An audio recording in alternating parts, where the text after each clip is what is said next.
ஸ்ரீமத் பரமஹம்சேத்தியாதிப்படி எழுந்தருளியிருந்த ஸ்ரீபெரும்புதூர் அப்பன் பரகால எம்பார்ஜியர் சுவாமி அவருடைய சதமானோத்சவ வைபவத்தை முன்னிட்டு ஏற்படுத்தப்பட்டிருக்கின்ற இந்த உபன்யாச கிரமம்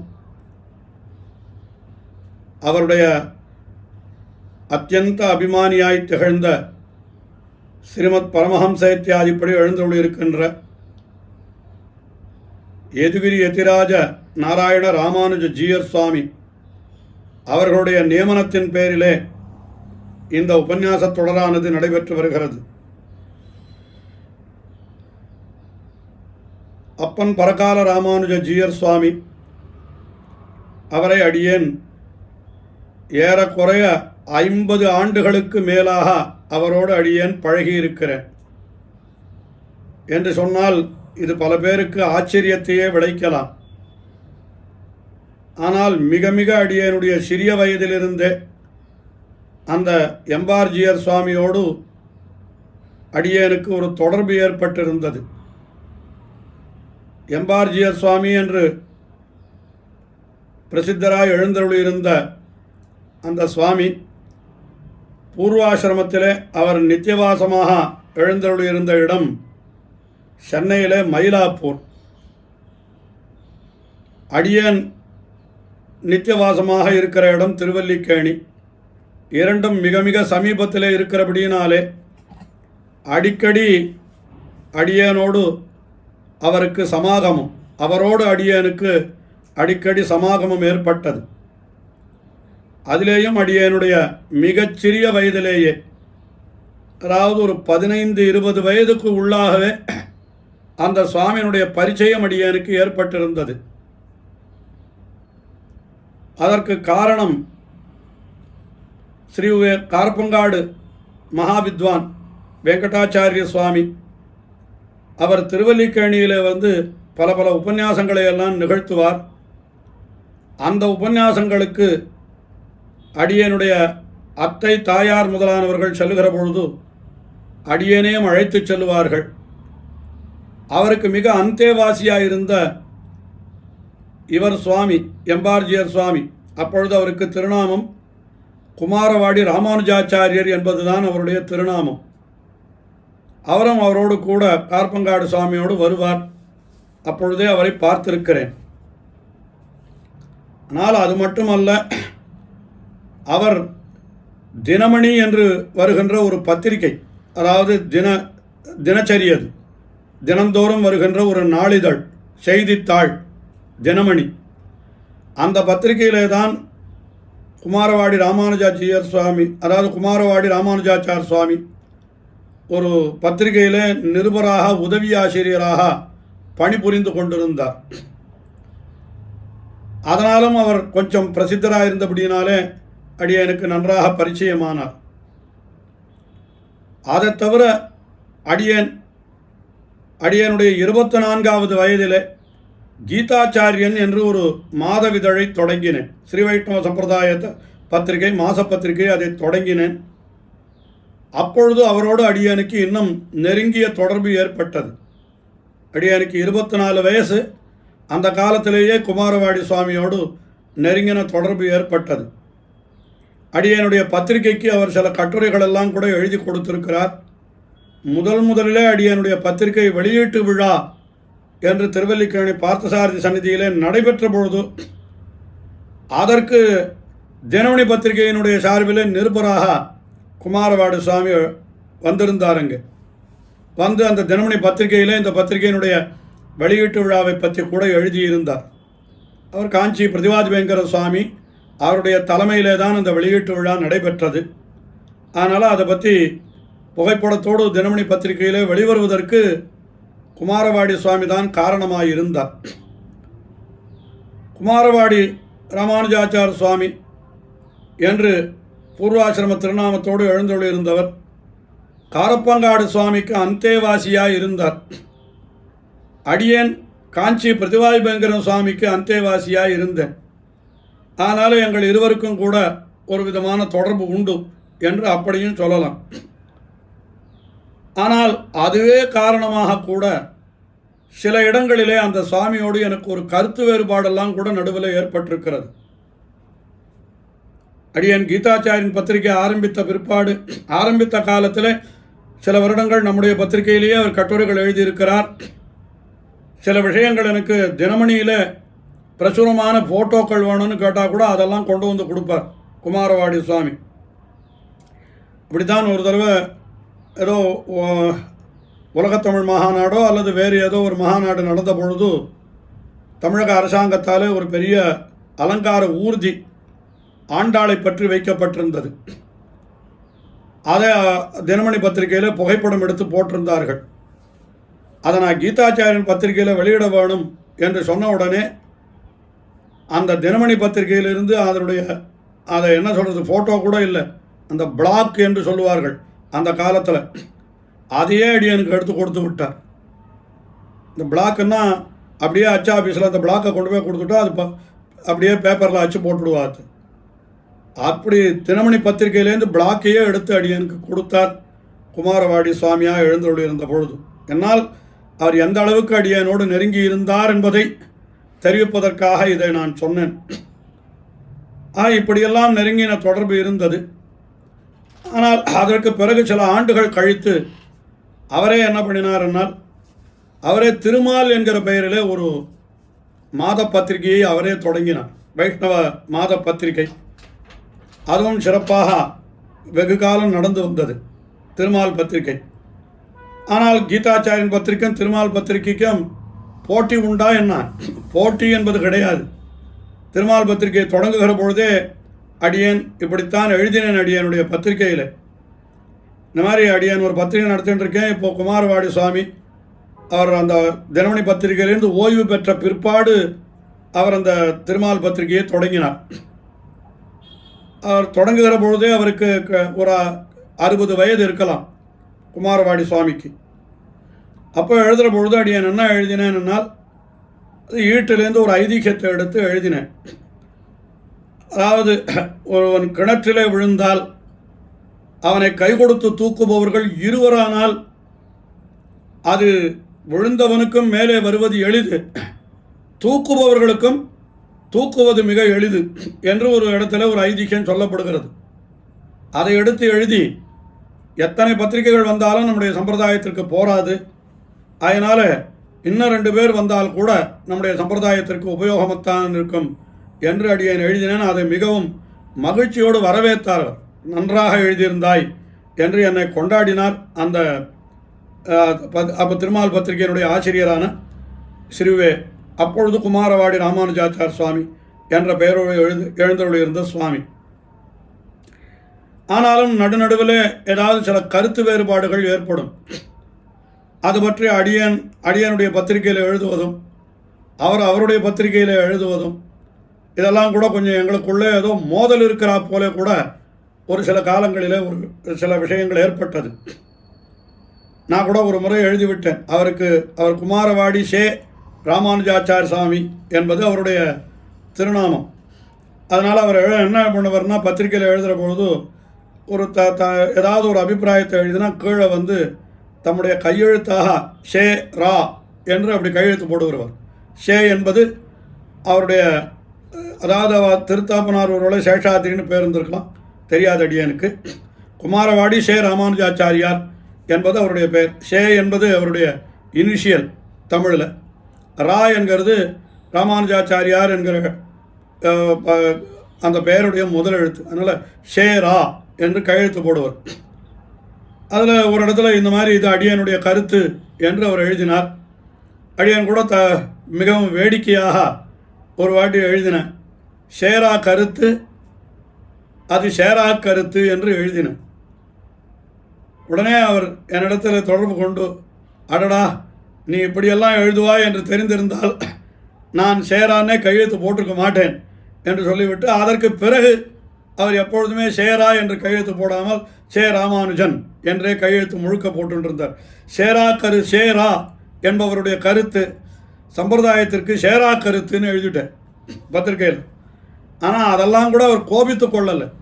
ரொம்ப மிகவும் அதை நகைச்சுவையோடு எடுத்துக்கொண்டு அடியனிடத்தில் தொடர்ந்து அன்பு காட்டி கொண்டிருந்தார். அதற்கு பிறகு அவர் காரப்பங்காடு சுவாமியினுடைய 100வது திருநட்சத்திரத்தின் போது என்று ஞாபகம். அப்பொழுது குமாரவாடி சுவாமிக்கு 80வது திருநட்சத்திரம் முடிந்திருந்தது. அவர் சதாபிஷேகம் ஆன பிற்பாடு தான் இந்த எம்பார்ஜியர் சுவாமி பட்டத்துக்கே வந்தார். அவர் 80 வயசில் தான் பட்டம் ஏற்றுக்கொண்டார். கூட நினைத்து 80 திருநட்சத்திரத்துக்கு அப்புறம் இவர் பட்டம் ஏற்றுக் கொள்ளுகிறாரே, ஐயோ தைரியமாக முடியுமா இவரால் என்று கூட நினைத்தோம். ஏன்னா கிரகஸ்தாசிரமத்தை விட சந்நியாசாசிரமத்தில் சிரமங்கள் அதிகம். அப்படி இருக்கிற பொழுது ஒரு மடத்தில் போய் சன்னியாசியாக 80 வயசுக்கு அப்புறம் இவர் புதிதாக எடுத்துக்கொண்டு அங்கே இருக்க வேண்டுமே என்று நினைத்தோம்.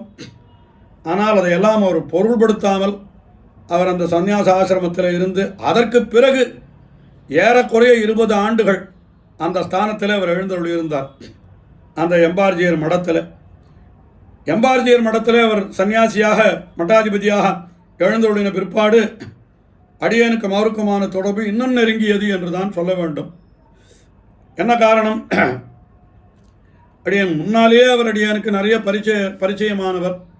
நான் சென்னை பல்கலைக்கழகத்தில் பேராசிரியராக பணியாற்றிய பொழுது அங்கே நடந்த பல கருத்தரங்குகளிலே எல்லாம் இவர் பூர்வாசிரமத்திலே குமாரவாடி ராமானுஜாச்சார் சுவாமியாகவே வந்து பல முறை சொற்பொழிவுகளெல்லாம் ஆற்றி இருக்கிறார். பல ஆராய்ச்சி கட்டுரைகளை எல்லாம் வாசித்திருக்கிறார். அங்கே செமினார்லெல்லாம் கலந்து கொண்டு அதற்கு பிறகு இவர் துறவரம் மேற்கொண்ட பிற்பாடு அவர் என்ன ஆச்சுன்னா, சன்னியாசி ஆகிட்டா அதுக்கு உண்டான கௌரவம் இன்னும் அதிகம் இல்லையா? அதனால் பல்கலைக்கழகத்தில் எந்த கருத்தரங்கம் நடந்தாலும் அதற்கு இவர் தலைமை தாங்குவதற்கோ அல்லது நிறைவு விழாவை நடத்தி கொடுப்பதற்கோ இவர் வராமல் ஒரு கருத்தரங்கு கூட நடந்தது கிடையாது என்று சொல்லும்படியாக எப்பொழுது போய் அவரை அழைத்தாலும் அந்த கருத்தரங்குகளுக்கு விடாமல் அவர் வந்து கலந்து கொள்வார் என்று அடியேனே ரொம்ப மிக மிக அபிமானித்திருந்தார். குமாரவாடி சுவாமியாக எழுந்தருளியிருந்தவர் பிற்காலத்திலே அவரே பரகால எம்பார்ஜியர் சுவாமியாக அவர் பட்டமேற்று கொண்ட பிற்பாடும் கூட அடியனுக்கு நிறைய உபகாரங்களை செய்திருக்கிறார். அதுபோலவே கீதாச்சாரியன் பத்திரிகை அதற்காக விழாக்கள் நடத்தின பொழுதெல்லாம் கூட அந்த விழாக்களிலே எல்லாம் கூட தாமே நேரடியாக வந்து கலந்து கொண்டு பலமுறை அடியனுக்கு மங்களாசாசனம் பண்ணியிருக்கிறார் என்று அவருடைய பெருமையை நாம் இன்னும் சொல்லிக்கொண்டே போகலாம். பூர்வாசிரமத்திலேயே அவர் நம்முடைய சம்பிரதாயத்தை நன்றாக பரப்ப வேண்டும் என்பதற்காக திருமால் அடியார் குழாம் என்று ஒரு ஸ்தாபனத்தை ஏற்படுத்தி அதன் மூலம் பல இடங்களிலெல்லாம் சொற்பொழிவுகளெல்லாம் ஏற்பாடு பண்ணியிருக்கார்.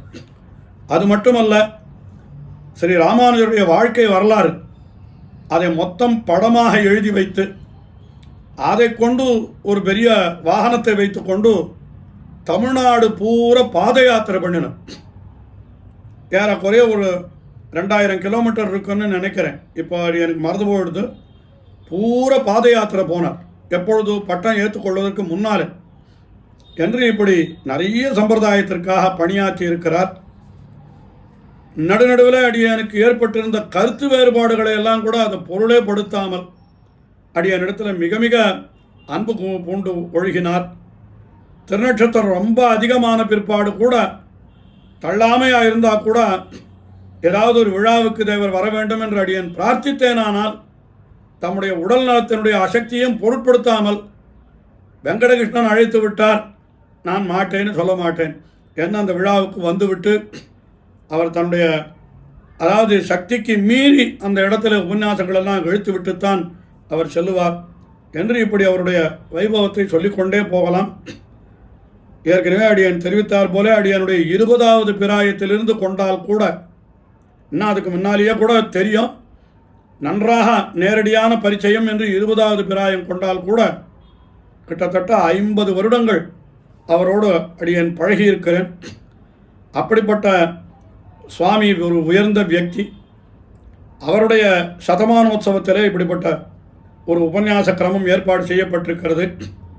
அதிலே அடியனும் 2 வார்த்தைகள் விண்ணப்பிக்க வேண்டும் என்று அடியனுக்கு நியமித்த ஸ்ரீமத் பரமஹம்சேத்தியாதிபடி யதுகிரி யதிராஜ நாராயண ராமானுஜ ஜீயர் சுவாமி அவருடைய திருவடி தாமரைகளிலே தலையெல்லால் கைமாறிலேனே என்று விண்ணப்பித்து அடியனுக்கு இட்ட தலைப்பிலே இரண்டொரு வார்த்தைகள் சொல்லத் தொடங்குகிறேன்.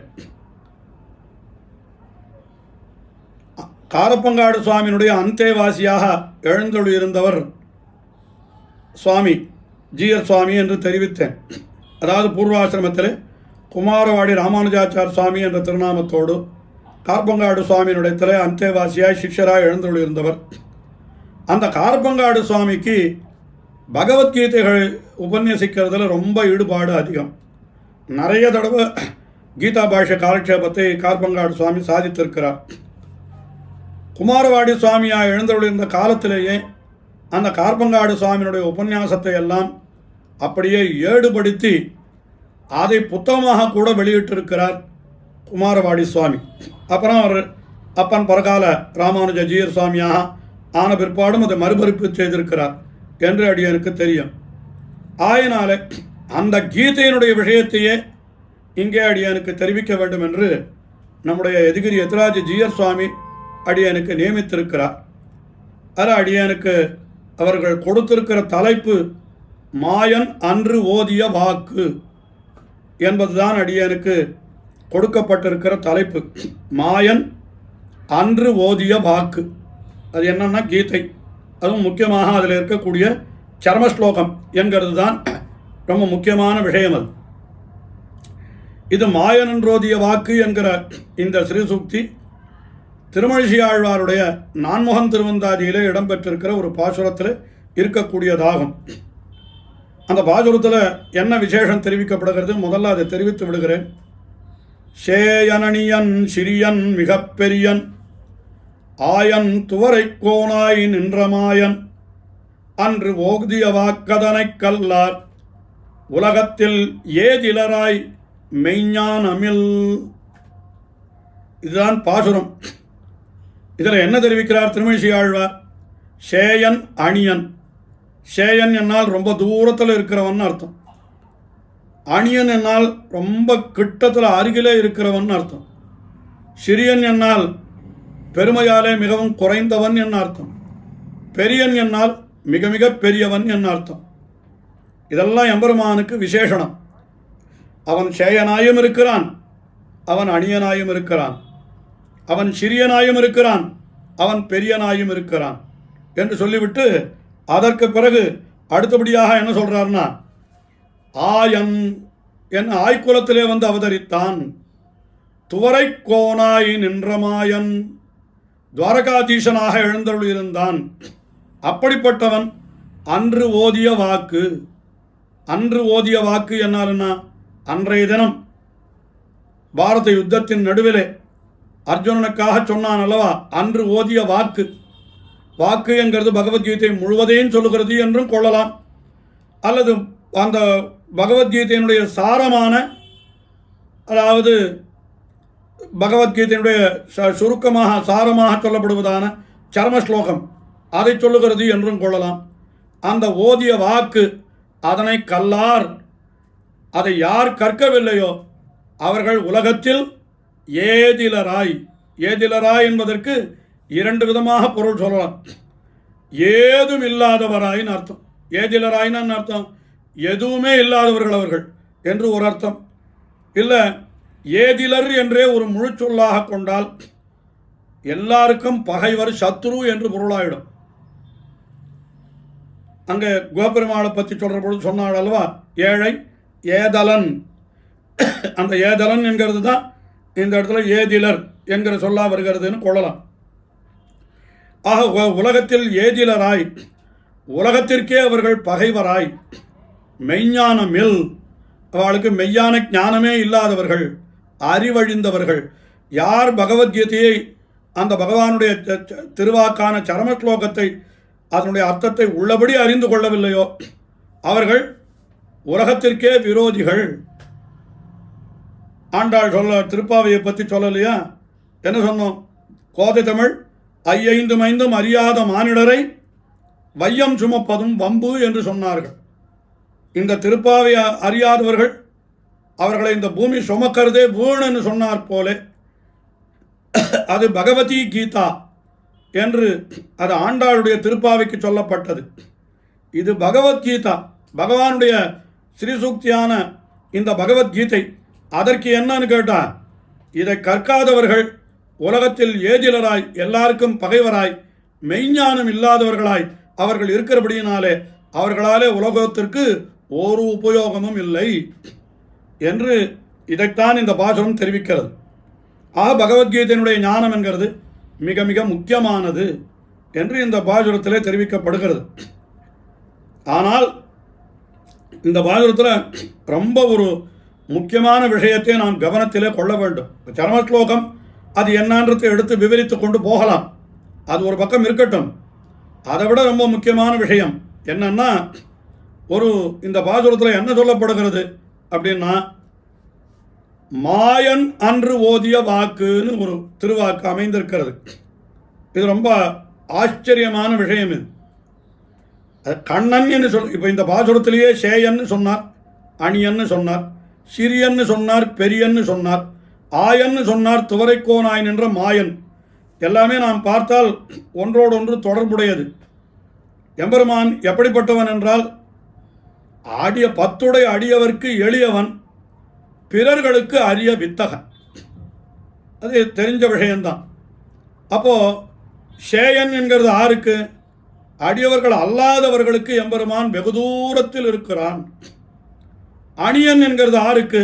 என்னால் அடியவர்களுக்கு தான் மிகவும் நெருக்கமானவனாய் இருக்கிறான். அதே போல அடியவர்கள் அல்லாதவர்களுக்கு அவன் மிகப்பெரியன்.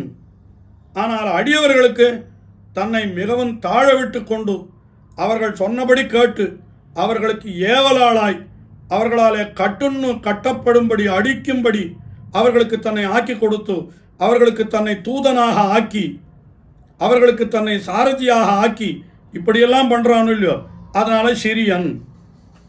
மிகப்பெரியன் என்னால்னா, இவன் சிறியன் தானே என்று நினைத்து விரோதிகள் நெருங்கினால் அவர்களுக்கு என்ன பண்ணுகிறான்? மிகப்பெரியனாக ஆகிவிடுகிறான். ஒரே இடத்துல நாம் இது ரெண்டுத்தையும் பார்க்கலாம். எங்கே பார்க்கலாம்? பாண்டவர்களுக்காக தூது சென்றான். எல்லாருக்கும் தெரிந்த விஷயம்தான் இது. தூது சென்றான் என்னால் எப்படி தூது சென்றான்? ஒரு வேலைக்காரனாக தன்னை ஆக்கி கொண்டு. இன்னும் ஆச்சாரியர்களுடைய வியாக்கியானங்களில் நாம் எடுத்து பார்ப்போமானால், கழுத்திலே ஓலை கட்டி தூது போ என்றால் தூது போன எளிமை அப்படின்னு ஒரு விஷயம் அடிக்கடி சாதிப்பார்கள். அதென்ன கழுத்திலே ஓலை கட்டி தூது போ அப்படின்னா அதை கொஞ்சம் விளக்கி சொல்லணும். அதாவது சாதாரணமாக இன்னொருத்தனுக்கு ஏவலாளாக தூது போகிறதுன்றதே கொஞ்சம் மட்டமான காரியம், ரொம்ப தாழ்ந்த செயல். அதை யாருமே நீ போய் எனக்காக ஒரு சமாச்சாரம் சொல்லிட்டு வான்னு சொன்னான், அதுக்கு நான் தான் அட்டேனா வேறு யாரும் இல்லையா என்றெல்லாம் கூட சொல்லுவார்கள். அதனால் தூது போகிறதே தாழ்ந்த காரியம் அது. ஆனால் தூது போகிறவன் என்ன பண்ணணும் அப்படின்னா, இவர்கள் என்ன சொல்லுகிறார்களோ அதை போய் அங்கே சொல்லணும், அவர்கள் என்ன பதில் சொல்லுகிறார்களோ அதை கொண்டு வந்து இங்கே சொல்லணும்.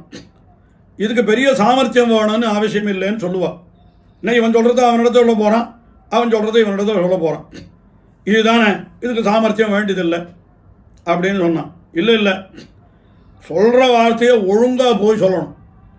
இவன் தவளையை கொண்டு வான்னு சொன்னான், அவன் தலையை கொண்டு வான்னு சொல்லிவிட்டு பெரிய யுத்தமே வந்துடுத்துன்னு சொல்லுவாள்.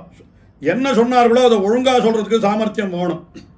அந்த சாமர்த்தியம் கூட இல்லாதவனுக்கு என்ன பண்ணுவாளாம், அப்பா நீ வாயை திறந்து எதையும் சொல்லி ரொம்ப விலைக்கு வாங்கிட்டு வருவான்டான். அதை விட நான் என்ன பண்ணுறேன்னா, ஒரு ஓலையில் எழுதி கொடுத்துட்றேன், இந்த ஓலையை கொண்டு போய் அவன்கிட்ட கொடுத்துட்டு அவன் கொடுக்குற ஓலையை நீ திருப்பி வாங்கிடுவோம், அது போகிறோம் அப்படின்னு சொல்கிறாளாம். இப்போ இது அடுத்தபடி அதை விட கீழ் என்னன்னா, இதுக்கு கூட சாமர்த்தியம் இல்லாதவன் கையில் ஓலையை வாங்கிட்டு போகிறான், இதை கொண்டு போய் கொடுத்துட்டு வரான்னு சொன்னான். சரி, இதுக்கு அடுத்த கீழ்நிலை ஒன்று உண்டு. என்ன நிலைனா, அந்த ஓலையை பத்திரமா எடுத்துகிட்டு போகணுமே, எங்கேனா போகிற வழியிலேயே தவற விட்டுட்டான்னு வச்சுக்கோ, அது வேற யாரிடத்துலையாவது கிடைத்ததானால் இன்னும் விபரீதம் விளைந்து விடும். அப்போ என்ன பண்ணுறது அப்படின்னா, நீ ஒன்றுமே பண்ண வேண்டாம், நீ நேராக அவனிடத்துல போய் நில்லு போகிறோன்னு வாழ. அப்போ ஓலை அப்படின்னா, ஓலையை நன்னா எழுதி ஒரு குழலில் சேர்த்து என்னுடைய கழுத்தில் கட்டி தொங்க விட்டுட்டு வாழும். கழுத்தில் கட்டி தொங்க விட்டுட்டா அது மாலை போல் கழுத்துலேயே தொங்கின்னு இருக்கும்.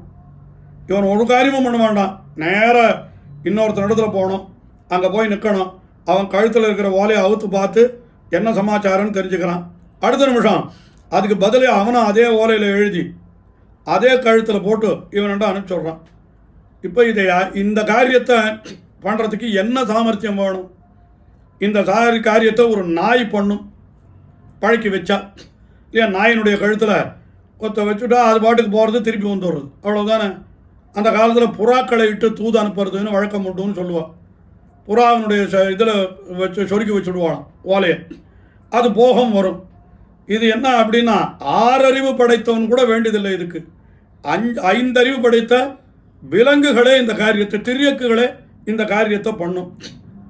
இப்படிப்பட்ட காரியத்தை தான் கண்ணன் பண்ணினான். அதாவது அவனுடைய சௌலபியத்திற்கு அடையாளமாகத்தான் இத்தை நம்முடைய பூர்வர்கள் இப்படி எடுத்து காட்டுறான். தூது போனதுன்னா என்ன அர்த்தம்? அவ்வளவு எளிமை. அது கழுத்திலே ஓலை கட்டி தூது போன்னு சொன்னாலும் அதுக்கு சித்தமாக கண்ணபிரான் இருந்தான் என்று தெரியுது. அப்போ அவன் எப்படிப்பட்டவன்? சேயன் இல்லை, அணியன். அணியன்னா என்ன? இவர்களுக்கு பாண்டவர்களுக்கு ரொம்ப கிட்டக்க இருந்தவன், இவர்கள் சொன்னபடியெல்லாம் காட்டவன். ஆனால் அவன் எப்படி இருந்தான்? சிரியன். சிரியன்னா இதுதான், கழுத்திலே ஓலை கட்டி தூது போன எளிமை இருக்கிறத, அதைத்தான் சிரியன்னு சொன்னார். ஆனால் அங்கே போனவன் என்ன ஆயிடுத்து? அங்கே துரியோதனன் பார்த்தான், இந்த கண்ணன் இருக்கிறபடியினால தானே பாண்டவர்களுக்கு இவ்வளவு பலம், இவனை ஒழிச்சு விட்டா பாண்டவர்கள் ஒன்றுமில்லாத ஆயிடுவான், அதுக்கு என்ன பண்ணலாம் அப்படின்னு பார்த்தால் ஒரு பெரிய நிலவரையை தோண்டி அதன் மேலே வெறுமை ஏதோ பாய் மாதிரி பரப்பி வச்சு அது மேலே ஒரு ஆசனத்தை வைத்து விட்டான். இங்கேருந்து கண்ணன் வந்தான், அந்த ஆசனத்தில் அப்படி அமர்ந்தான். ஆசனத்தில் என்ன ஆச்சு? கண்ணன் அப்படியே ஆசனம் கீழே போடுது. அங்கே கீழே நிறைய மல்லர்கள் இருந்தார்கள். அப்படியே கண்ணனை நெருக்கி கொன்று விட வேண்டும் என்று அவர்கள் நினைத்தார்கள். ஆனால் அந்த சமயத்தில் எம்பெருமான் என்ன பண்ணினான்? தன்னுடைய திருமேனியை மிகப்பெரியதாக ஆக்கி கொண்டான். அந்த மல்லர்களை எல்லாம் பொடிபடுத்தினான் கண்ணன். சிறியனாயிருந்த காலத்திலேயும் தான் மிக பெரியன் என்று காட்டின இடம் அது. சிறியன் என்னால் தூது போன நிலையிலே சிறியன், அது பாண்டவர்களுக்கு. ஆனால் அதே சமயத்தில் துரியோதனாதியர்களுக்கு அவன் எப்படி இருந்தான்னு கேட்டால் மிக பெரியன். அதைத்தானே திருமங்கை ஆழ்வார் பாசுரமாகவே பாடிவிட்டார். அரவனில் கொடியோன் அவையுளாசனத்தை அஞ்சிடாதேயிடா, அதற்கு பெரிய மாமேனி அண்டமூடுருவ பெருந்திசை அடங்கிட நிமிர்ந்தோன். எவ்வளோ வார்த்தை சொல்கிறார் பாருங்க. அரவனில் கொடியோன், அதாவது அவனுக்கு இதுதான் சர்ப்ப துவஜன்னு பேர். துரியோதனனுக்கு பாம்பு கொடி. அரவனில் கொடியோன் அவையுள் ஆசனத்தை, பொய்யாசனத்தை அஞ்சிடாதே இடா. சிறிதும் பயமில்லாமல் கண்ணனுக்கு பொய்யாசனம் போட்டு வச்சான். ஆனால் அப்பொழுது கண்ணன் என்ன பண்ணினான்? பெரிய மாமேனி அண்டமூடுருவா. இவன் என்ன வெறும் தூதன் தானே, சிறியன் தானே, இவன் என்ன பண்ணிவிட போகிறான் என்று நினைத்தான். ஆனால் அப்பொழுது என்ன பண்ணினான் கண்ணன்? பெரிய மாமேனி அண்டமூடுருவா என்று பெருந்திசை அடங்கிட நிமிர்ந்தோன். இன்னைக்கு அந்த பெருமாளை போய் சேவிக்கலானா? பாண்டவ தூதன் என்கிற திருநாமத்தோடு காஞ்சிபுரத்தில் எழுந்தருள் இருக்கிற சந்நிதியில் போய் சேவித்தோமானால் அந்த துரியோதனுடைய சபையில், அந்த நிலவரையில் அவன் எவ்வளவு பெரிய திருமேனியை கொண்டானோ அவ்வளவு பெரிய திருமேனியோடு அங்கே வீற்றிருந்த திருக்கோலத்திலே அங்கே பெருமாள் சேவை சாதிக்கிறாரே அந்த பாண்டவ தூதன் அர்ச்சாவதாரமாக, அதை நினைத்து பார்க்க வேண்டும். ஆக சிறியனாயிருந்த காலத்திலேயே அவன் மிக பெரியனாய் தன்னை காட்டி கொடுத்தான். ஆக சேயன் விரோதிகளுக்கு, அணியன் அடியவர்களுக்கு, சிறியன் அடியவர்களுக்கு, மிகப்பெரியன் விரோதிகளுக்குன்னு. அதே போல மறுபடியும் பாருங்கள், ஆயன் துவரை கோனாய் நின்ற மாயன். இதையும் கூட அப்படியே அன்வைக்கலாம். ஆயன் என்னால் பசுக்களுக்கும் கன்றுகளுக்கும் கூட கீழ்ப்படிந்து இருந்தான் ஆயன். ஆனால் துவரை கோன் என்று சொன்னால் துவாரகையில் இருக்கிறவர்களுக்கெல்லாம் இவனே அதிபதி என்று சொல்லும்படியா. உண்மையில் துவாரகைக்கு இவன் ராஜாவாக இருக்கல. ஏன்னா அது ஒரு சாபம், யயாதி சாபத்தாலே இந்த விஷ்ணு குலத்திலே வந்தவர்களுக்கு ராஜ்யத்தை ஆளக்கூடிய ஒரு பாக்கியம் கிடையாது. அதனால் வேற ஒருத்தரை ராஜாவாக வைத்து விட்டு இவன் கூட அவனுக்கு ஆலோசகன் போலத்தான் இருந்தான் கண்ணன். ஆனாலும் நிர்வாகம் பூரா இவன் தான் நடத்தினான்னு சொல்லுவான். அதனால் துவரைக்கோன் துவாரகாதீசன். அப்போ ஆயன் என்கிறது எளிமை, துவாரகாதீசன் என்கிறது மேன்மை என்று சொல்லும்படியாக இப்படி இந்த பாட்டில் எளிமையும் மேன்மையும் மாற்றி மாற்றி சொல்கிறார் பாருங்க. சேயன் என்கிறது மேன்மை, அணியன் என்கிறது எளிமை, சிறியன் என்கிறது எளிமை, பெரியன் என்கிறது மேன்மை, ஆயன் என்கிறது எளிமை, துவரைக்கோன் என்கிறது மேன்மை என்று சொல்லும்படியாக இப்படி ஒரே அவதாரத்தில் ரெண்டையும் மாற்றி மாற்றி காட்டிக்கொண்டே வந்திருக்கிறான் கண்ணன். அவனை மேலே என்ன சொல்றான்னா, துவரைக்கோனாய் நின்ற மாயன், இதுதான் இந்த பாட்டினுடைய உயிரான சப்தம் என்று அடியேன் கொள்ளுகிறேன். மாயன் என்று சொல்றான். மாயன் என்னால் என்ன? ஆச்சரியமான சக்தி படைத்தவன். அதுதான் மாயன்ற சொல்லுக்கு அதுதான் அர்த்தம். ஆனால் ஒரு விஷயம் என்ன தெரியுமோ, பகவத்கீதையினுடைய தாற்பயமே இந்த மாயன் என்கிற சொல்லிலே அடங்கிவிட்டது என்று ஆச்சாரியர்கள் அத்தனை பேரும் கருத்திலே கொண்டிருந்தார்கள். அது ரொம்ப அது ஒன்றை அடியன் விவரித்தாலே போரும். கீதையினுடைய அர்த்தத்தை அடியன் விவரிக்கணும், சர்ம ஸ்லோகத்தினுடைய அர்த்தத்தை. ஏன்னா இன்னும் பல பேர் உபன்யாசம் பண்ணி கொண்டிருக்கிறார்கள். அதில் இதனோடெல்லாம் கூட வந்தது. நேற்றைய தினம் கூட அடியன் கேட்ட உபன்யாசத்தை சொல் பேச்சு வார்த்தை என்று சொல்கிற பொழுது அந்த கீதா சர்ம ஸ்லோகத்தினுடைய அர்த்தங்கள் எல்லாம் வந்தது. ஆனால் இந்த மாயன் என்கிற சொல்லுக்கு என்ன விஷயம் என்பதை நாம் பார்த்தால், எப்பப்பொழுதெல்லாம் கீதையை சொன்னான் என்று சொல்கிறாளோ அப்பப்போல்லாம் ஆழ்வார்கள் இந்த மாயன் என்கிற சப்தத்தை விடாமல் உபயோகித்திருக்கிறார்கள். என்ன காரணம் பாருங்கள். இப்போ இவர் மாயன்னு சொன்னார், மாயன் அன்றோதிய வாக்கு என்று சொன்னார். நம்மாழ்வார் அவர் கண்ணபிரான் கீதையை அருளி செய்ததை பற்றி சொன்னாரா அப்படின்னு ஒரு கேள்வி. இது சாதாரணமாக இன்னொரு விஷயம் கூட சொல்லணும். இந்த விஷயம் தெரியாதவாள்லாம் என்ன சொல்கிறான்னு கேட்டால், திவ்ய பிரபந்தத்தில் கீதையை கண்ணன் அருளி செய்தான் என்பது பற்றி அதிகமாக பாசுரங்கள் இல்லை அப்படின்னு சில பேர் சொல்லிவிடுறார், நேரடியாக இல்லை என்று. ஆனால் இங்கே நன்னா ஸ்பஷ்டமாக இந்த பாசுரத்தில் இருக்கோ இல்லையோ, துவரைக்கோனாய் நின்ற மாயன் அன்றோதிய வாக்கு என்னால் அது வேற எதை சொல்கிறது? கீதையைத்தானே சொல்கிறது என்று நம்முடைய பெரியோர்கள் எடுத்து காட்டுறான். இப்பொழுது அந்த விசாரத்துக்கு நம்ம போக வேண்டாம். நம்மாழ்வார் 2 பாசுரங்கள் அருளி செய்திருக்கிறார். 2 பாசுரத்திலையும் அவர் என்ன சொல்கிறாருன்னா, அந்த அவனை மாயன் என்று தான் சொல்கிறார். என்ன சொல்கிறார் அப்படின்னா, அந்த வார்த்தை அறிபவர் மாயவர்க்கு ஆளன்றி ஆவரோ. திருவாய்மொழியில் இது நம்மாழ்வாருடைய பாசுரம். இந்த இடத்துல வார்த்தை என்கிறது எதுன்னு கேட்டால் அது கீதா சரம ஸ்லோகம் என்று தான் பெரியவர்கள் அர்த்தம் காட்டியிருக்கிறார்கள். அதுதான் நேற்றைய தினமும் சொல்லப்பட்டது. வார்த்தை என்ன, சரம ஸ்லோகம் என். அந்த எம்பெருமானுடைய வார்த்தை அறிபவர், கீதா சரம ஸ்லோகத்தை அறிந்து கொண்டவர்கள் மாயவர்க்கு ஆளன்றியாவரோ. அங்கேயும் மாயம் என்கிற சொல்லத்தான் சொல்லியிருக்கார் பாருங்கள். அவனை மாயவன் என்று சொல்கிறார். அதுக்கு முன்பாட்டிலையும் கூட அதுதான் என்ன சொல்கிறார், மாயம் அறிபவர் மாயவர்காளன்றி ஆவரோ. தாயம் செருமுரு நூத்துவர் மங்க ஓரைவர்க்காய் தேசமறியவோர் சாரதியாய்ச் சென்று சேனையை நாசம் செய்திட்டு நடந்த நல்வார்த்தை அறிந்துமே. இது கீதையை பற்றின ஒரு வார்த்தையாக சொல்லாவிட்டாலும் கூட அவன் கண்ணபிரான் தூதனாய் சென்று, அதாவது சாரதியாய் இருந்தான் என்று சொல்லி அப்பொழுது நடந்த வார்த்தை என்று சொல்லியிருக்கிறபடியினாலே அர்ஜுனனுக்கும் கண்ணனுக்கும் நடுவில் நடந்த வார்த்தை அது கீதை தான். அதை சொல்கிறதுன்னு கூட சொல்லலாம் என்று அடியேன்னு நினைக்கிறேன். அவ்வளவுதான். இது நடந்த நல்வார்த்தைங்கிறதுக்கு இப்படி அர்த்தம் பண்ணலை வியாக்கியானத்தில். அவள் என்ன சொல்றா, சேனையை நாசம் செய்துட்டு அதுக்கப்புறம் நடந்த என்று சொன்னால் தன்னுடைய சோதிக்கு நடந்த என்ன, அதைத்தான் வியாக்கியானத்தில் அர்த்தமாக காட்டியிருக்கிறார். ஆனால் நான் இப்படி கொள்ளலாம் என்று சொல்கிறேன்.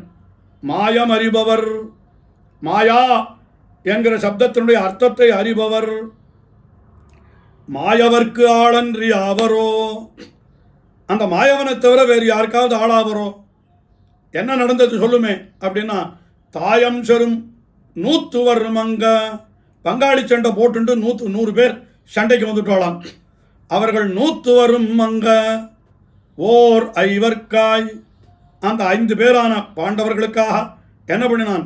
தேசமறிய ஓர் சாரதியாய் சென்று. தேசமறிய ஓர் சாரதி என்னால் என்ன? அது மேலே விவரித்து சொல்கிறேன். அந்த இடத்துல இன்னும் சொல்ல வேண்டிய விஷயம் இருக்கிறது. உலகமெல்லாம் அறியும்படியாக தன்னை ஒரு சாரதியாக ஆக்கி கொண்டான். அதாவது இப்படி நினைத்து பார்க்கணும். யாராவது ஒருத்தர் எனக்காக நீ இந்த ஒரு காரியத்தை பண்ணணும், அவர்கிட்ட போய் நீ இந்த காரியத்தை சொல்லிட்டு வா, பண்ணிட்டு வா அப்படின்னு சொன்னான். உனக்காக நான் என்ன வேணால் பண்ணுறேன், ஆனால் நான் இதெல்லாம் பண்ணினேன்னு ஒருத்தருக்கும் தெரியக்கூடாது. தெரிஞ்சுவிட்டா என்னை ரொம்ப சாமானியன்னு நினச்சி விடுவா அப்படின்னு எல்லாரும் இதுக்கு தயங்குவாளாம். ஆனால் கண்ணன் தயங்கவே இல்லை. என்ன பண்ணினான்? பாண்டவர்களுக்கு தன்னை அடியாளாக ஆக்கி கொண்டான், ஏவலாளாக ஆக்கி கொண்டான் என்பது உலகமெல்லாம் விளங்கும்படியாக. தேசமறியவோர் சாரதியாய். இன்றைக்கும் கூட அவனை நாம் சேவிக்கிறோமே.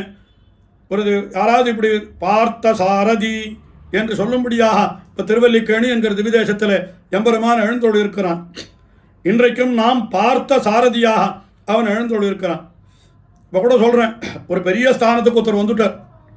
ஆனால் அவர் சின்ன வயசில் இருக்கச்சே எப்படி இருந்தார்னா, ஏதோ பிச்சை எடுத்துகிட்டு இருந்தார், இல்லை ஏதோ சில்லறை வேலை பண்ணிட்டு இருந்தார்னு சொன்னால் அதையெல்லாம் வெளியில் காட்டிக்கவே மாட்டோம். அதெல்லாம் ஏதோ பழைய நாள் சுவாமி, பூர்வ ஜென்மம், அதெல்லாம் நானே மறந்து போயிட்டேன், நீர் எதுக்கு ஞாபகப்படுத்துறீர் அப்படின்னு அது யாராவது சொன்னால் கூட இவளுக்கு கோபம் வந்துடும். ஆனால் கண்ணன் அப்படி இல்லையே. தான் அடியவர்களுக்கு அடியவனாய், அடியவர்களுக்கு வேலைக்காரனாய் இருந்தது உலகமெல்லாம் தெரியணும்னு வேற அவன் இப்படியெல்லாம் பண்ணுறான் பாருங்கள். அதைத்தான் சொல்கிறார். தேசமறிய ஓர் சாரதியாய் சென்று அப்பொழுது நடந்த நல்வார்த்தை. என்னால் அது கீதையை சொல்கிறதுன்னு கொள்ளலாம் என்ன அடியேன்னு சொல்கிறேன் இந்த இடத்துல. நான் வியாக்கியானத்தில் அந்த அர்த்தம் காட்டலைன்னு சொல்லிவிட்டேன். அங்கே என்ன பண்ண, நான் சாரதியாய் சென்று சேனையை நாசம் செய்துட்டு, உண்மையிலே பாண்டவர்கள் சேனையை அழித்தார்கள், அர்ஜுனன் கௌரவர்களுடைய சேனையை அழித்தான் என்று சொல்லப்பட்டிருந்தாலும் கூட எல்லாம் கண்ணன் தான் பண்ணினான். அதனால் சேனையை நாசம் செய்துட்டு அதற்கு பிறகு நடந்தான். எங்கே நடந்தான்? கிருத்வா பாராவதாரணம் என்று சொல்லிவிட்டு பூமியினுடைய பாரத்தை தீர்த்துவிட்டு அதற்கு பிறகு சொம்ஸ்தானம் கதமுத்தமம் என்று தன்னுடைய ஸ்தானமான பரமபதத்தை சென்று சேர்ந்தான். அதுதான் நடந்தது என்று அப்படி அர்த்தம் காட்டியிருக்கா. ஆனால் அடியேன் என்ன சொல்கிறேன்? தேசமறியவோர் சாரதியாய் சென்று நடந்த நல்வார்த்தை. என்னால் அந்த சமயத்தில் நடந்த வார்த்தை கீதை என்று சொன்னால் அதை சொன்னவரார் என்று சொல்கிற பொழுது நம்மாழ்வார் எப்படி சொல்கிறார்? மாயமறிபவர் மாயவர்க்கு ஆளன்றியாவரோ. அவனை மாயவன் என்கிற சப்தத்தாலே சொன்னார். அடுத்த பாசனம் சர்மஸ்லோக விஷயமேனு தான் ஆச்சாரியாலே காட்டியிருக்கா. வார்த்தை அறிபவர் மாயவர்க்கு ஆளன், மறுபடியும் மாயவன் என்று அந்த அர்த்தத்தையே தான் சொல்கிறார். இது மட்டும் இல்லை, இன்னொரு ஆச்சரியம். மாயன்னு சொல்கிறாளே அப்படின்னா, ராமானுஜ நூத்தந்தாதி திருவரங்கத்து அமுதனார் அவர் அருளி செய்தார்.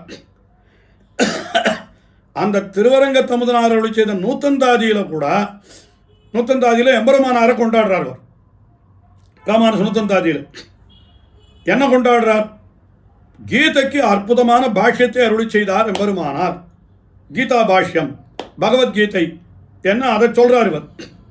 அதை சொல்ற பொழுதும் திருவரங்கத்து அமுதனார் என்ன சொன்னார் என்று பாருங்கள்.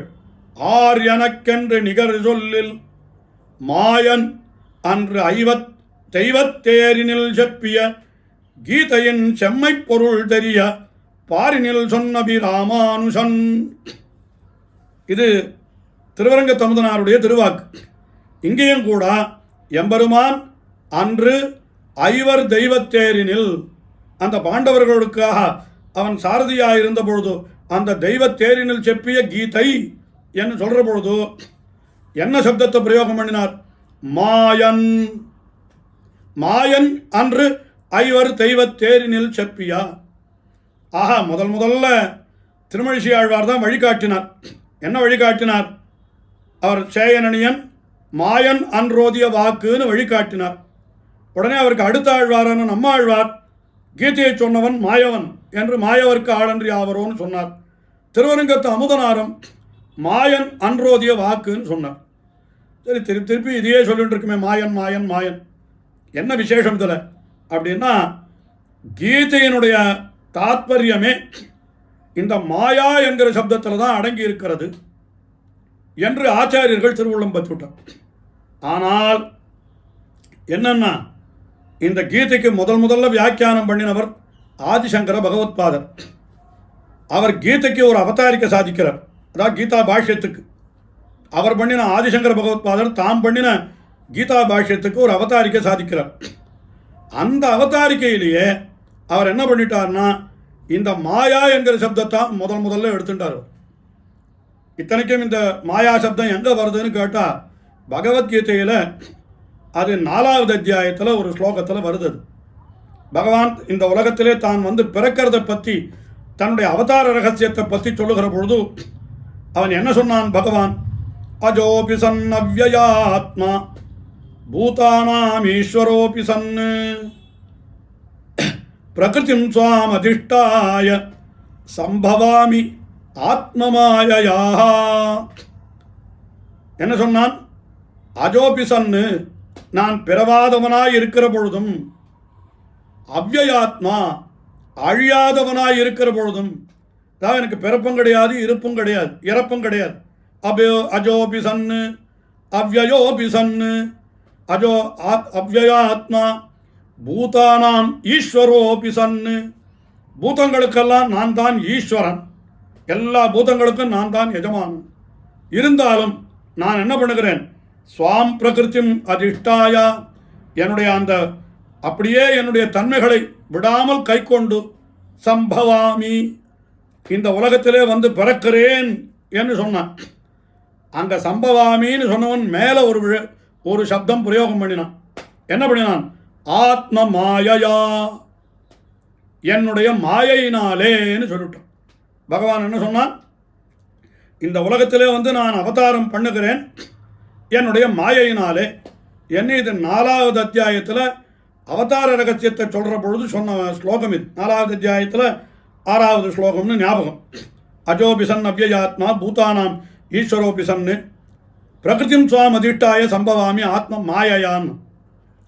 இதை கருத்திலே கொண்டவர் ஆதிசங்கர பகவத்பாதர். என்ன அர்த்தம் பண்ணிட்டார் தெரியுமோ? மாயான்ற சொல்லுக்கு என்ன அர்த்தம்னா பொய்ன்னு அர்த்தம். அவர் ஆதிசங்கருடைய வியாக்கியானம் இதுதான். மாயான்னா பொய். பொய்ன்னா என்ன அர்த்தம்?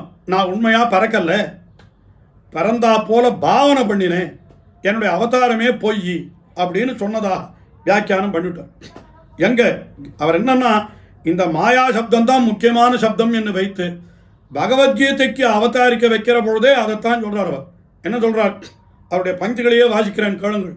சத பகவான் ஞான ஐஸ்வர்ய வீரிய சக்தி பல, ஞானைஸ்வர்ய சக்தி பல வீரிய தேஜோபிகி சதா சம்பன்னா.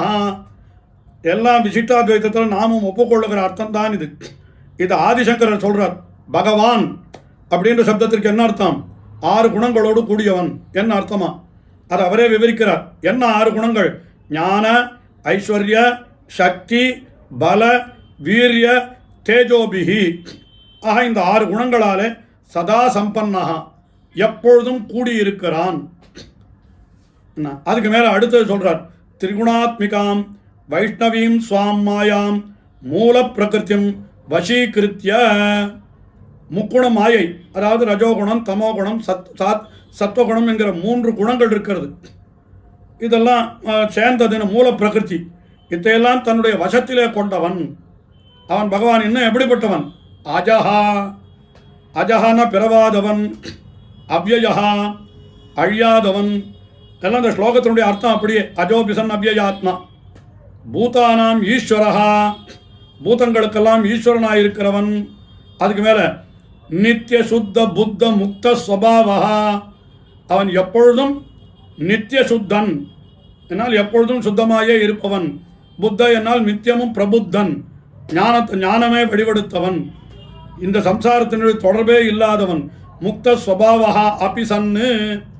இப்படி இருந்த பொழுதும் அவன் என்ன பண்ணினான்? பகவான் ஸ்வமாயையா, தன்னுடைய மாயையினாலே தேகவான் இவ ஜாதா இவ லோகானுகிரகம் குர்வன்னு இவ லக்ஷதே. தேகவான் இவ என்னால் என்ன அர்த்தம்? ஒரு தேகத்தை உடையவனை போலே, ஜாதா என்ன இவன்னா பிறக்கிறவனை போலே, லோக அனுகிரகம் குர்வன் இவ உலகத்துக்கெல்லாம் அனுகிரகம் பண்ணுறவன் போலே தன்னுடைய மாயையினாலே காட்டினான். அப்படின்னா என்ன அர்த்தம்?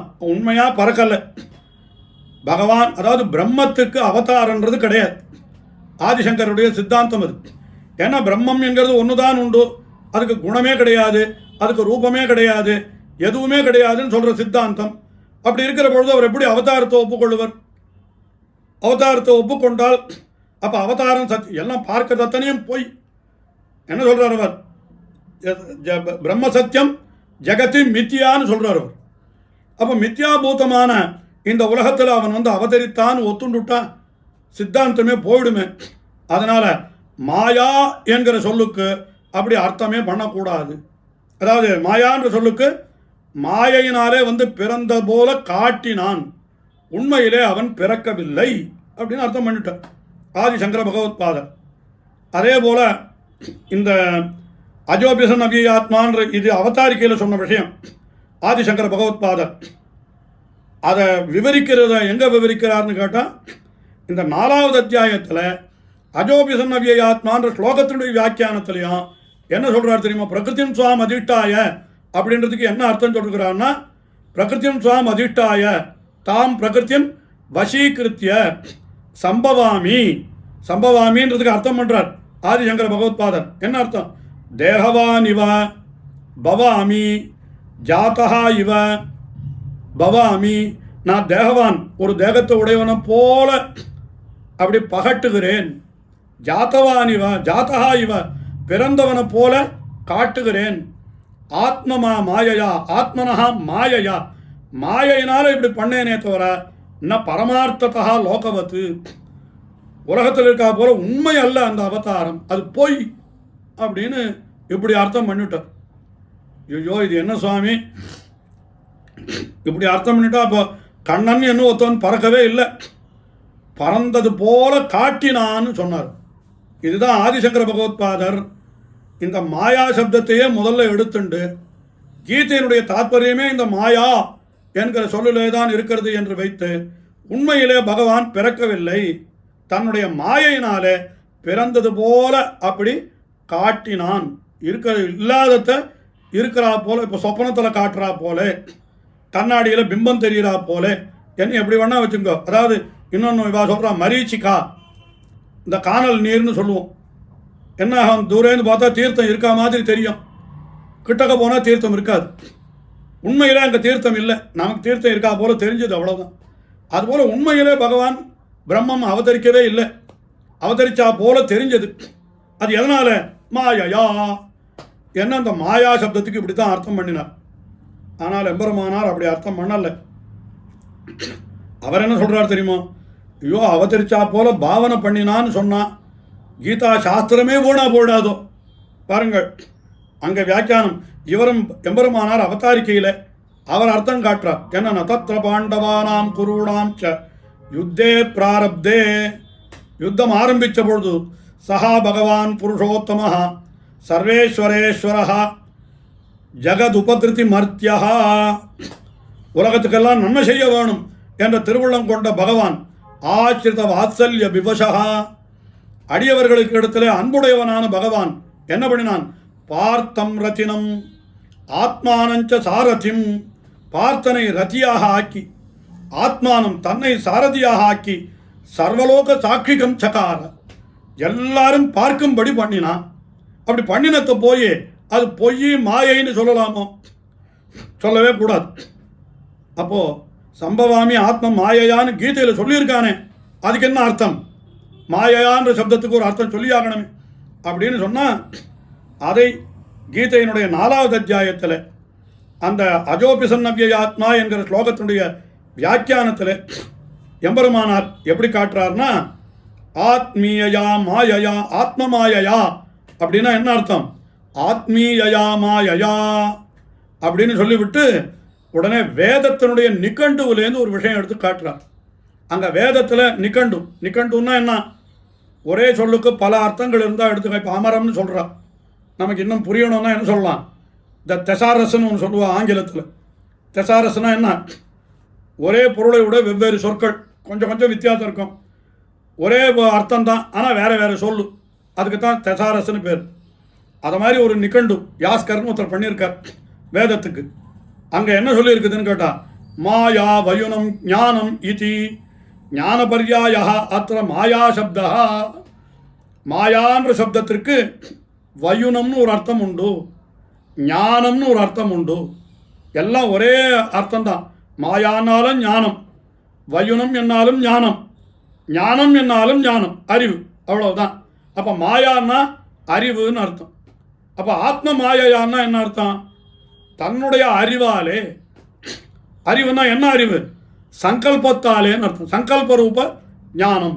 இந்த உலகத்திலே எம்பெருமான் பிறந்தான் என்னால் அதற்கு காரணம் என்ன? அவனுடைய சங்கல்ப ரூப ஞானம்.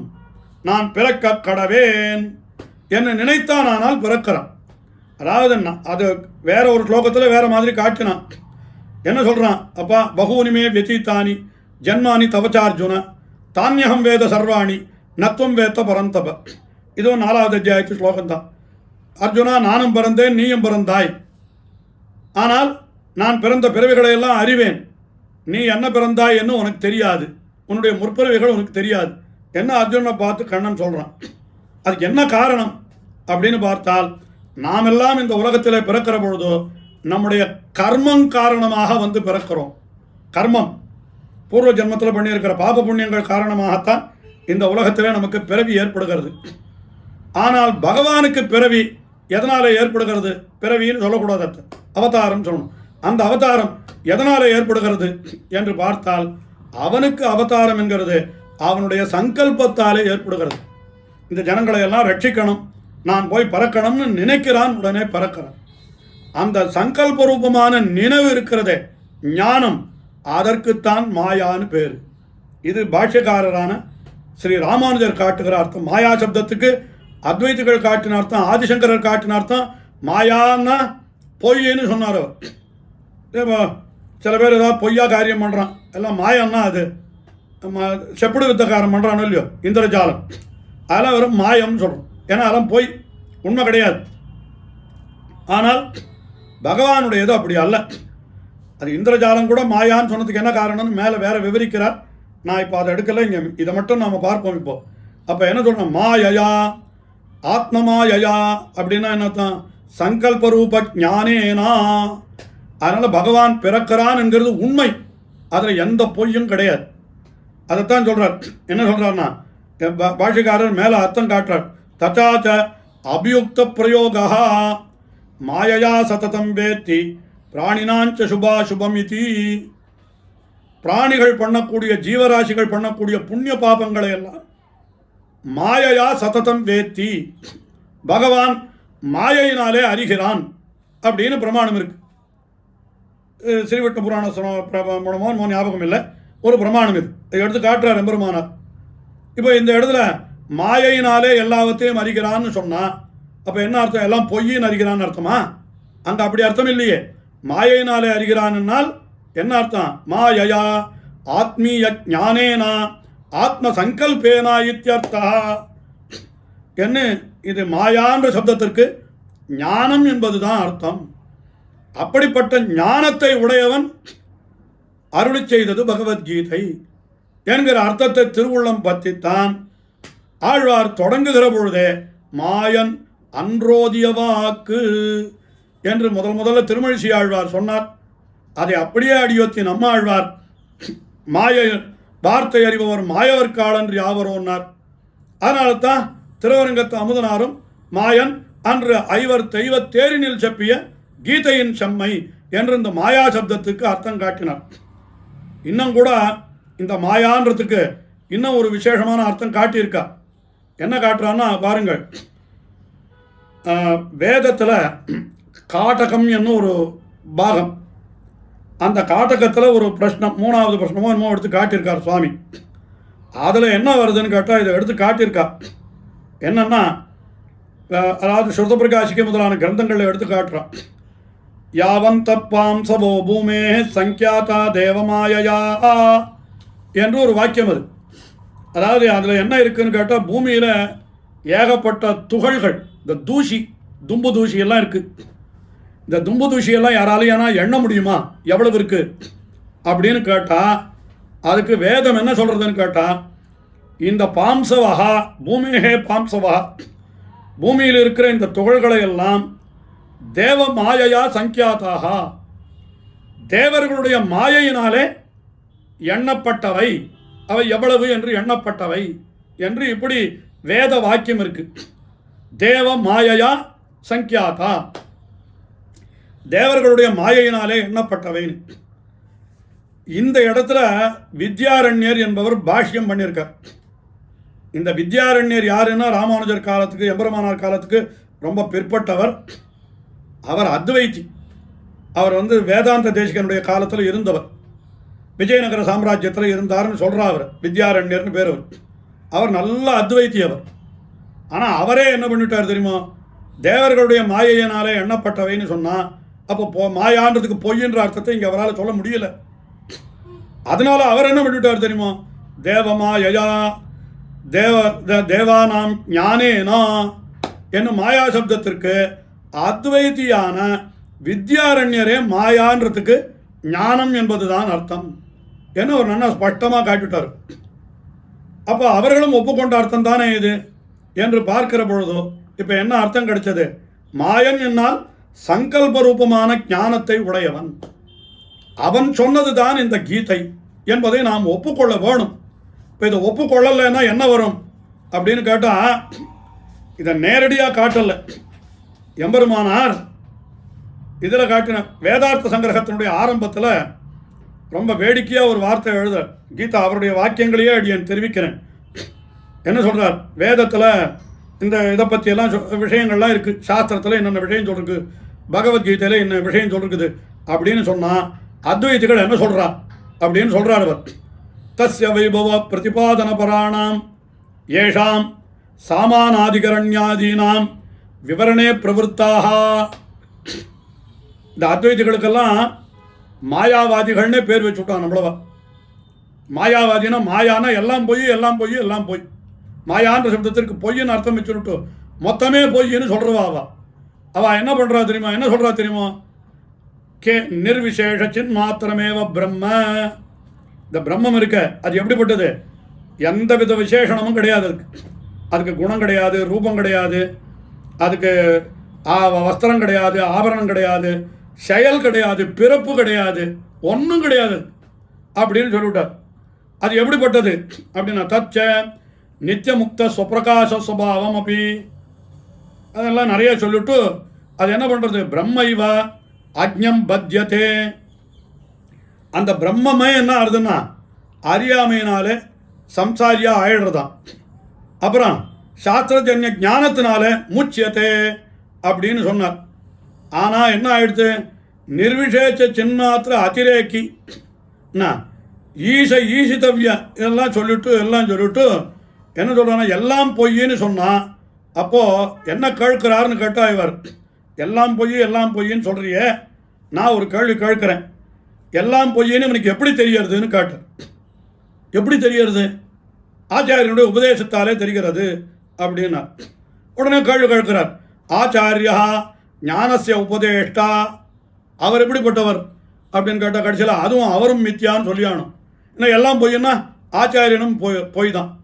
அப்புறம் அப்போ அவர் என்ன உபதேசிக்கிறார், சாஸ்திரம். அப்போ என்ன சாஸ்திரஞ்ச மித்யா, அதுவும் பொய். சாஸ்திர பிரமாதா, இந்த சாஸ்திரத்தை எல்லாம் கொடுத்தவர்கள்னு யாராவது ஒருத்தர் சொல்லணும் அப்படின்னா யார் சொல்கிறது, அவரும் பொய். பிரமாதாச்ச மித்யா, இந்த சாஸ்திரத்தினால உண்டாகிற ஞானம்னு ஒன்று உண்டுன்னு சொன்னீங்க, அது என்னன்னு கேட்டால் அதுவும் பொய். ஏதத் சர்வம் மித்யாபூதேன சாஸ்திரேனைவ அவகமியத்தே, எல்லாம் பொய்யான சாஸ்திரத்தாலே அறியப்படுகிறது. இப்படி ஒரு சித்தாந்தம் சொன்னால் என்ன பண்ணுறதுன்னு கேட்குற எம்பெருமானார் கேட்கிறார். இப்போது அர்ஜுனனுக்கு சரியான ஞானம் இல்லை, அதனால தான் அவனுக்கு கலக்கம் ஏற்பட்டது. அஸ்தான ஸ்நேக காருண்ய தர்மா தர்ம தியா குலம் ஆள வந்தார், அருளி செய்தார். அவனுடைய கலக்கத்தை போக்குறதுக்காக கண்ணன் கீதையை அவனுக்கு உபதேசித்தான். இதானே சார் நம்ம சொல்லிட்டு இருக்கோம். இப்போ அத்வைத சித்தாந்த பிரகாரம் கண்ணன் என்னும் ஒருத்தன் பறக்கவே இல்லை. என்னாச்சு, ஜாத இவா, அவன் பறந்தது போல பாவனை தான் பண்ணினான் அப்படின்னு சொன்னான். அப்போ என்னாச்சு, அர்ஜுனனும் போய், அர்ஜுனனுக்கு உபதேசித்த கண்ணனும் போய், அந்த அர்ஜுனனுக்கு உபதேசிக்கப்பட்டதாக சொல்லப்பட்ட கீதையும் பொய் அப்படின்னு சொன்னான். அப்புறம் அந்த கீதைக்கு நீர் எதுக்கு வியாக்கியானம் பண்ணுறீர், அதுவும் பொய். அந்த வியாக்கியானத்தை கொண்டு என்ன தெரிஞ்சுக்கிறோம், நான் ஞானத்தை அடையிறேன், அதுவும் பொய் அப்படின்னு சொல்லிட்டா எதுவுமே வேண்டாமே, கடைசியில் மொத்தமே பொய்ன்னு போயிடுது. அதனால் இது சித்தாந்தமே இல்லை அப்படின்னு சொல்லி இந்த மாயா சப்தத்திற்கு இப்படியெல்லாம் அர்த்தம் கொள்ளக்கூடாது. மாயன் என்று சொன்னால் அது எப்படிப்பட்டவன் அப்படின்னா நல்ல ஞானத்தை உடையவன் என்று சொல்கிறது தான் அர்த்தம். அது நம்மாழ்வார் இன்னொரு பாசுரத்தில் மிக அற்புதமாக காட்டினார். எல்லையில் ஞானத்தன் ஞான மகுதேகே கொண்டு எல்லா கருமங்களும் செய்யி. எல்லையில் ஞானத்தன் ஞான மகுதேகே கொண்டு எல்லா கருமங்களும் செய். எல்லையில் மாயனை கண்ணனை தாழ்பத்தி யான் என்றும் கேடிலனே. என்ன அழகான பாசனம் இது. கண்ணனை பற்றி அவர் சொல்றார், எல்லையில் மாயன், எல்லையில் ஞானத்தன். பகவான் என்கிறவன் எப்படிப்பட்டவன், அளவற்ற ஞானம் படைத்தவன்.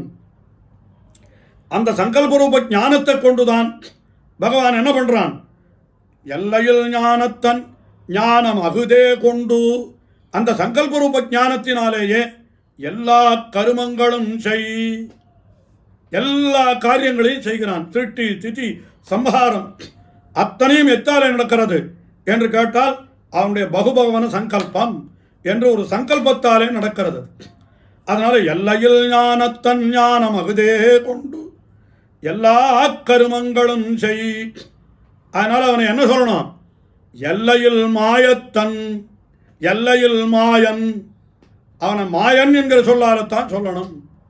அந்த மாயன் ஆறு என்று கேட்டால் கண்ணன். அவன் தானே கீதையை உபதேசித்தான். அதனால எல்லையில் மாயன் ஆறுன்னா கண்ணன். பாசுரத்தை வரிசையா சொல்லி பாருங்கள். எல்லையில் ஞானத்தன் ஞான மகுதேகே கொண்டு எல்லா கருமங்களும் செய். எல்லையில் மாயனை கண்ணனை தாழ்பத்தி. அப்படிப்பட்ட அந்த எம்பெருமானை பற்றித்தான் நாம் அந்த பேற்றை அடைய வேணும் என்று அப்படி நம்மாழ்வார் காட்டியிருக்கிறார் என்று பார்த்தால், அப்போ மாயன் என்கிற சொல்லுக்கு என்ன அர்த்தம், சங்கல்பரூப ஞானத்தை உடையவன். அதுதான் பகவத்கீதையிலே தெரிவிக்கப்படுகிற முக்கியமான அர்த்தம்.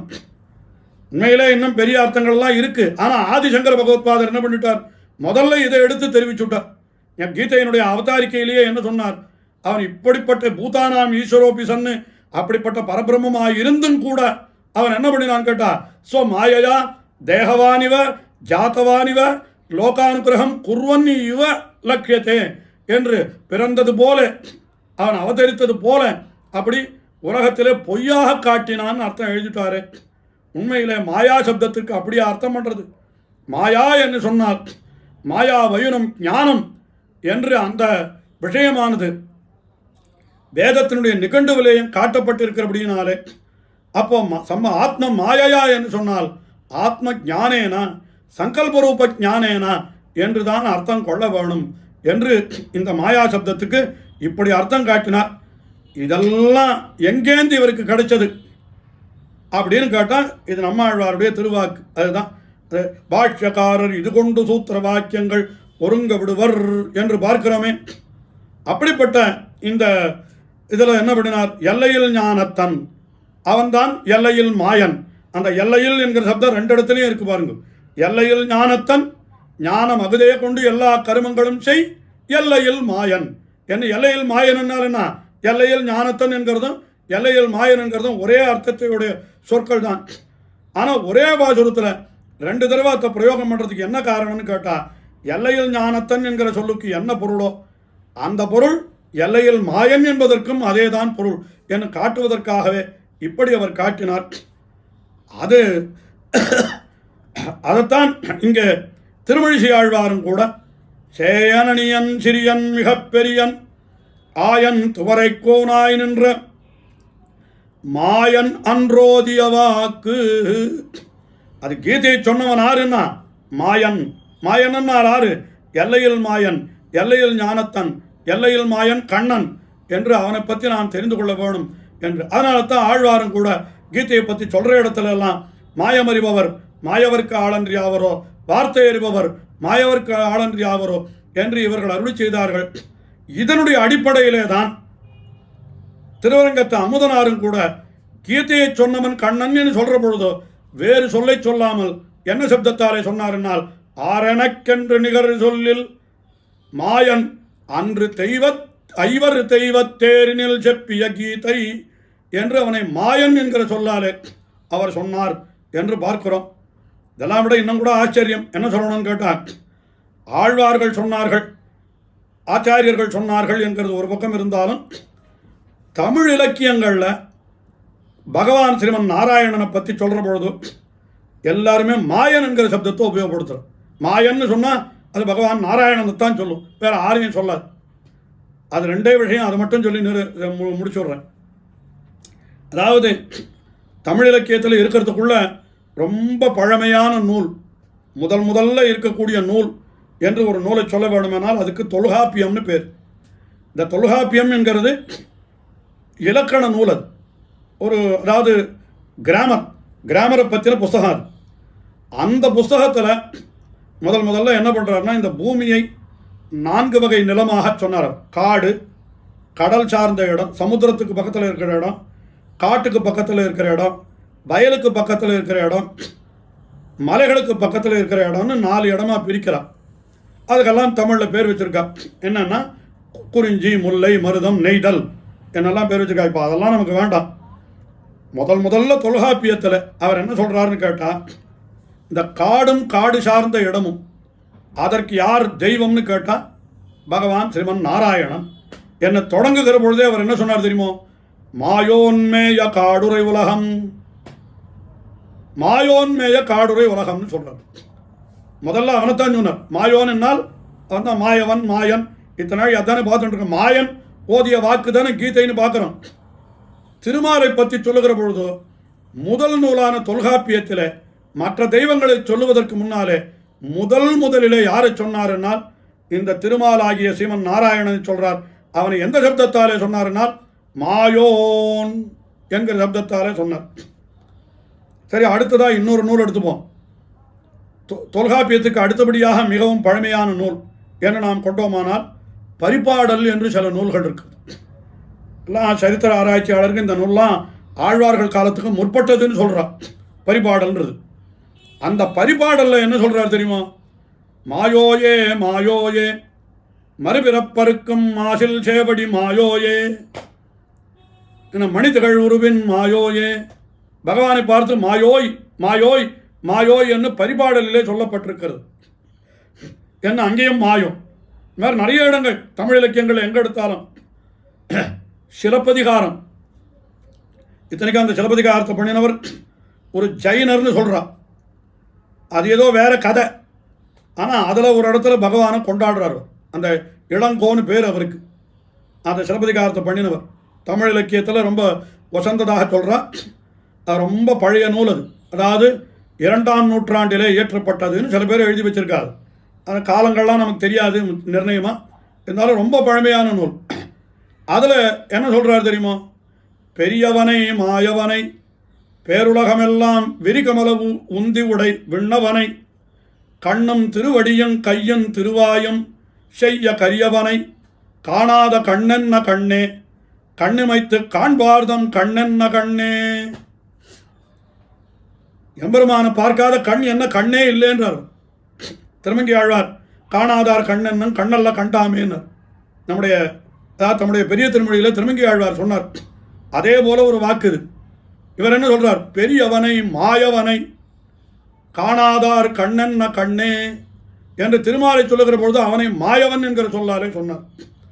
ஆக எம்பெருமானை ஆழ்வார்கள் மாயவன் என்று சொன்னது கூட ஆச்சரியம் இல்லை.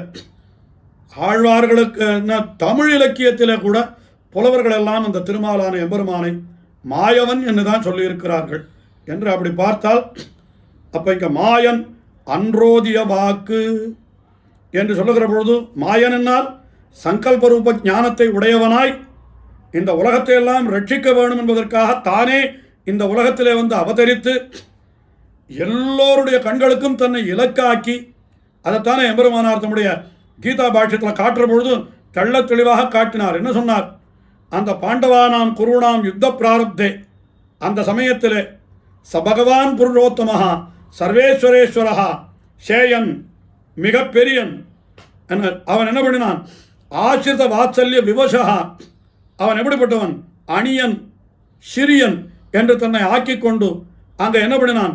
பார்த்தம் ரத்தினம் ஆத்மானம் சாரதிம் சகார. பார்த்தனை ரத்தியாக ஆக்கினான், தன்னை சாரதியாக ஆக்கி எப்படி பண்ணினான்னு கேட்டா, சகல லோக எல்லாம் நயன விஷயத்தான் கதகான்ற அந்த இடத்துல உலகத்தில் இருக்கிற அத்தனுடைய பேருடைய கண்களுக்கும் தன்னை இலக்காக்கினான். அதாவது கண்ணுக்கே புலப்படா கக்கிலி என்று கண்ணுக்கு புலப்படாதவன் பகவான் என்று சொல்லி இருக்கிறது. ஆனால் அப்படிப்பட்ட பகவான் தன்னுடைய சங்கல்ப ரூப ஞானத்தினாலே சர்வலோக சாட்சிகையாக தன்னை ஆக்கி கொண்டு தன்னை எல்லாருடைய கண்ணுக்கும் புலப்படும்படி ஆக்கினானே, அப்படிப்பட்ட சங்கல்ப ரூப ஞான விசிஷ்டன் என்கிறது தான் இந்த மாயன் என்கிற சொல்லுக்கு பொருள். அதுதான் கீதையில் தெரிவிக்கப்படுகிற முக்கியமான அர்த்தம் அது. அதனால தான் ஆழ்வார்கள் அத்தனை பேரும் கீதையை பற்றி எங்கெங்கே சொல்கிறாளோ அங்கங்கே எல்லாம் அவனை கண்ணனருடைய கீதை என்னோ பகவானுடைய கீதை என்னோ சொன்னாமல் மாயன் ஓதிய கீதை, திருமழிசை ஆழ்வார் மாயனன்றோதிய வாக்குன்னு சொல்கிறார். வார்த்தை அறிபவர் மாயவர்காலன்றி ஆவரோ என்கிறார் நம்மாழ்வார். அதே போல எல்லையில் ஞானத்தன் எல்லையில் மாயன் கண்ணன் என்று அருள் செய்கிறார் நம்மாழ்வார்.